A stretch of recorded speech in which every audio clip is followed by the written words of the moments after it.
The half-full bottle spun on the ground, but he did not bend to claim it. His arms went around her. She tried to step away and found the wall behind her. There was no space left to go. His hand caught up too fast, far too fast. The dress her father had forced her into was torn from shoulder to waist, and he smiled like he'd taken her life. His gaming had finally caught up with him, and she was the cost. Evelyn did not scream. She knew no one would hear her. Not here, in the bedroom of the man she had made her husband. Some men wear boots, own land, and feel that gives them carte blanche. It does not. Not when their very soul is tainted.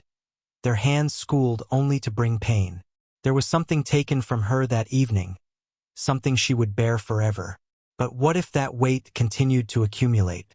How do you love someone when the worst of their history lives with them, dictating every action?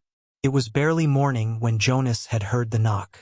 Not so much a knock, exactly, more like something landing softly against the door, tentative, as though the wind itself was hesitant to call for help.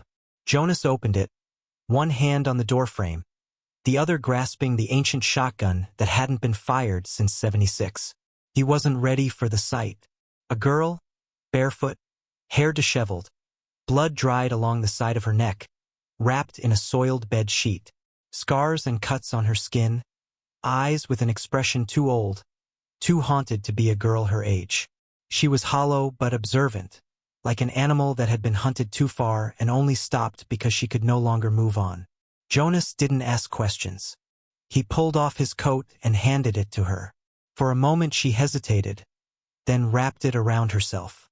Her hands shook, but her voice didn't. "I'm not clean," she said. Jonas didn't flinch. He simply nodded toward the tack room behind the house. Step by slow step, she trailed behind him, her body quivering like it might shatter. He filled her with water, boiled the kettle, keeping quiet. Jonas knew this was not a lost girl. This was the aftermath of a man who thought power and laws were his. He'd known men such as this before, in war, in saloons, in his own town. And now, maybe, that fight had come to his doorstep again. The sun exploded over Arizona terrain as Jonas sat on the porch, boots dusty from disuse, arms crossed. The shotgun rested against the wall behind him. He didn't know her name, didn't care. Whoever she was, someone would be coming to get her. And this time, maybe they'd show up at the wrong ranch. She'd not been in for 10 minutes when the trouble came.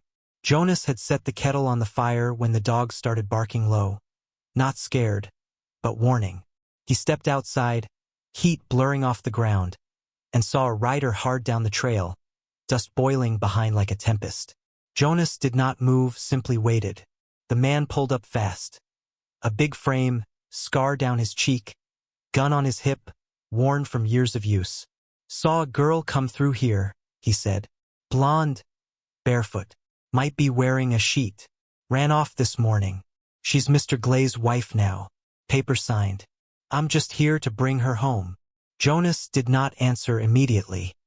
He walked out to the well, filled a bucket, and splashed it vigorously. You see a cowering girl picking her way among cactus and rock. You do not bring her home. You bring her help.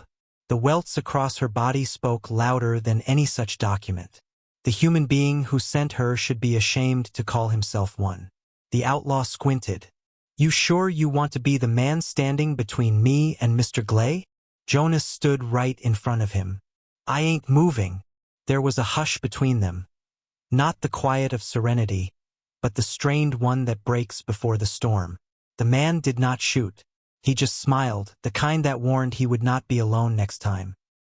Tipped his hat as if in mockery, then spurred his horse and rode off. Jonas hesitated for a second, then went back to the tack room.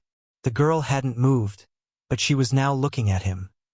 Not gaping wide-eyed in terror, but watching, trying to size him up. He left bread on the ground next to her and left, boots kicking small clouds of dust. And as he stepped onto the porch, he knew the silence wouldn't last. Out here, trouble did not hang around long. Jonas lowered the rifle from the hooks, the one he had not touched in years. Men like Glay did not come back with a single dog. They came back louder, meaner, and the next time they did not knock. Jonas said little. Never did. But he watched. The girl stayed mostly in the tack room, quiet, barely moving.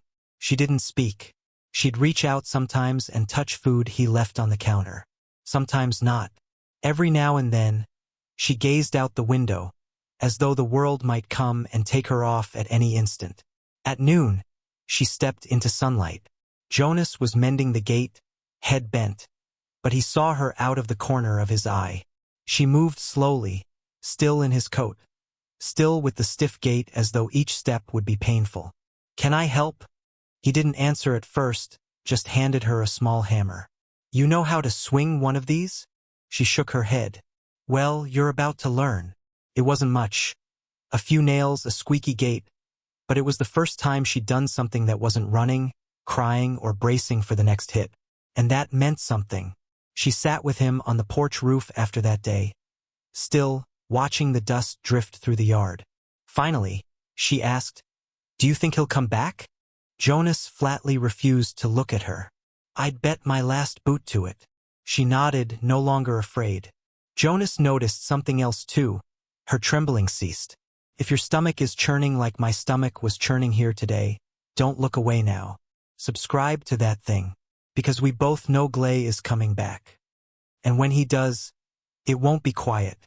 Sure enough, just as the sun was beginning to set, 3 riders kicked up dust like a rolling storm. Jonas saw them from the porch, hand on the old rifle by the door. Evelyn looked out from inside, seeing the danger at once. Glay rode up front and center, too well dressed for a man so filthy inside, with 2 giant goons on either side. He dismounted slowly, gloves in hand, voice cold. "Heard you've been hiding my wife, Macready. That girl belongs to me. Papers signed. Law's on my side." Jonas stepped down from the porch, calm as the morning sun. "Law don't mean squat when a man's got no soul."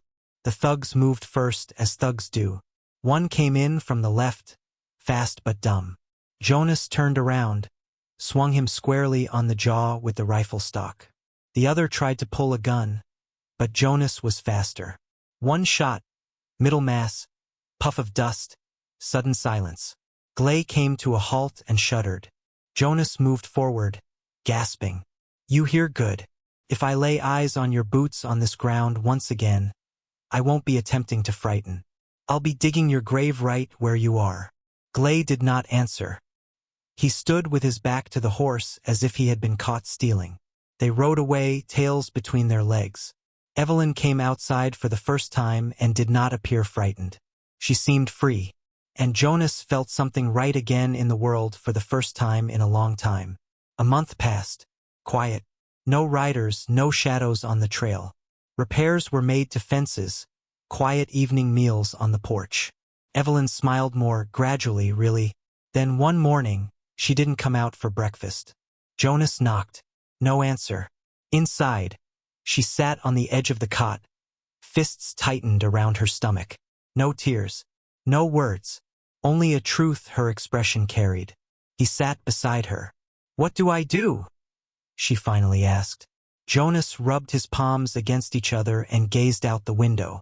"You let it live." She gazed at him, aghast. "Even if he's the father." Even then, Jonas did not erupt with anger, did not withdraw. He stood and slowly. "You ain't broken. You're just getting started again. And that baby, don't pass on his shame. Only yours. Only what you give it." She slumped into his chest, shoulders drooping, face against him. And he wrapped his arms around her as if she were something to be treasured and guarded. No more hiding after that, no more quiet. They strolled into town together, sat in church, bought baby blankets from the same store Glay had once stormed. People whispered.